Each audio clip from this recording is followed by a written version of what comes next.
کشف ہوتا ہے اللہ والوں کے اوپر، الہام ہوتا ہے اللہ والوں کو.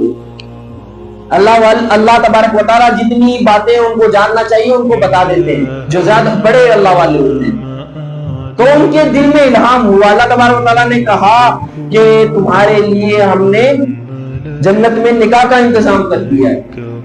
انہوں نے پوچھا یا اللہ کون ہے بیٹی؟ دنیا میں ہے؟ کہا کہ ہاں دنیا میں ہی ہے، نام اس کا میمونہ ہے اور وہ فلاں جنگلوں میں پہاڑیوں کے بیچ میں جا کے رہتی ہے. اب انسان ہے، دل میں خواہش ہوئی کہ کہیں ایسا نہ ہو کہ بھئی جلی ہوئی لکڑی برسے میں پھینک کر کے مجھے پکڑا دو ہے جی. تو ان کے دل میں خیال آیا کہ چلو دیدار تو ہو، شادی تو جنت میں ہوگی، دیکھ تو لے ایک بار، آمنا سامنا تو ہو جائے. اب وہ اس شوق کو لے کے وہ پہاڑوں میں پہنچ گئے. وہاں جا کے دیکھا کہ ایک اللہ والی بزرگ وہ نقاب انہوں نے لپیٹا ہوا اور نماز میں مشغول ہے، نماز پڑھ رہی ہیں اور برابر میں ان کی بکریاں چر رہی ہیں اور بکریوں کو بھیڑیے چرا رہے ہیں. بکریوں کو بھیڑیے چرا رہے ہیں.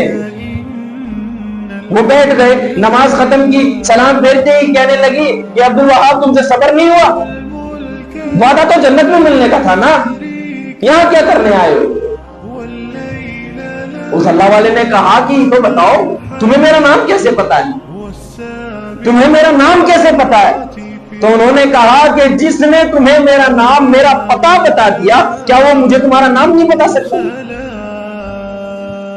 پھر پوچھا کہ اچھا ایک عجیب بات میں نے دیکھی کہ یہ بکریوں کو بھیڑیے چرا رہے ہیں، یہ عجیب بات ہے. تو حضرت میمونہ نے فرمایا کہ میں اس کے کام میں لگی ہوں، وہ میرا کام خود کرے یا کسی سے کروائے مجھے مطلب نہیں، وہ میرا کام کر رہا ہے، میں اس کے کام میں لگی ہوں. وہ میری بکریاں بھیڑ سے چروائے، بھیڑیے سے چروائے یا شیر سے چروائے یا کسی انسان سے چروائے، میں اس کے کام میں لگی ہوں، وہ میرا کام کرنے میں لگا ہوں. تو جب اللہ سے محبت بڑھتی ہے، اللہ کی محبت میں دل غالب آ جاتا ہے دنیا کے اوپر، دنیا اس کی نظروں سے اوجھل ہو جاتی ہے، دنیا کی محبت اس کے دل سے ختم ہو جاتی ہے.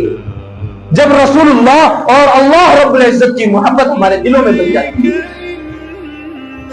تو چنانچہ ان کے گھر کو اچھی طرح سے تلاش کیا گیا. گھر تلاش کیا، ساری جگہ دیکھ لی، باہر آگے پیچھے اوپر نیچے سب جگہ تلاش کر لی، لیکن پتہ ہی نہیں چل رہا سورج کہاں ہے.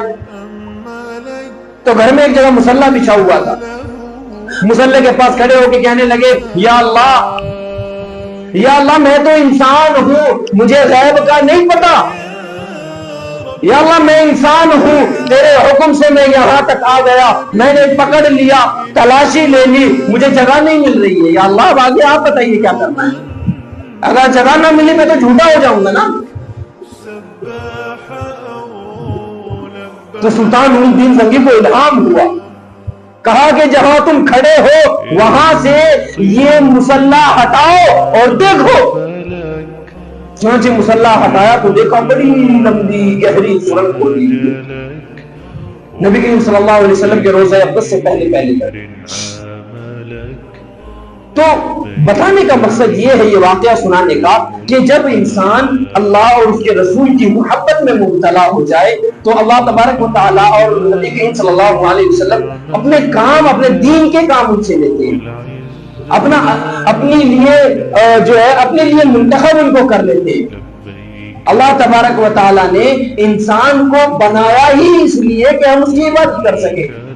اور میں یہ بات بارہا ہزار دفعہ کہتا ہوں یہ بات کہ ہمیں اپنے آپ کو کسی چیز سے، کسی انسان سے، کسی جانور سے، کسی سے ہمیں کمپیئر نہیں کرنا ہے ایک دوسرے کو. ہم نے بس اپنے آپ کو ٹھیک کرنا ہے، اپنے آپ کو سدھارنا ہے، اپنے لیے، اپنے آخرت کے لیے اپنے آپ کو صحیح کرنا ہے. ہم نے دنیا بنانے میں، ہم نے دنیا کو سنوارنے میں اپنی ساری زندگی لگا دی. مال مال مال، پیسہ، گھر، جائیداد، کاروبار، اس میں ساری عمر لگا دی ہم نے، لیکن ہمارے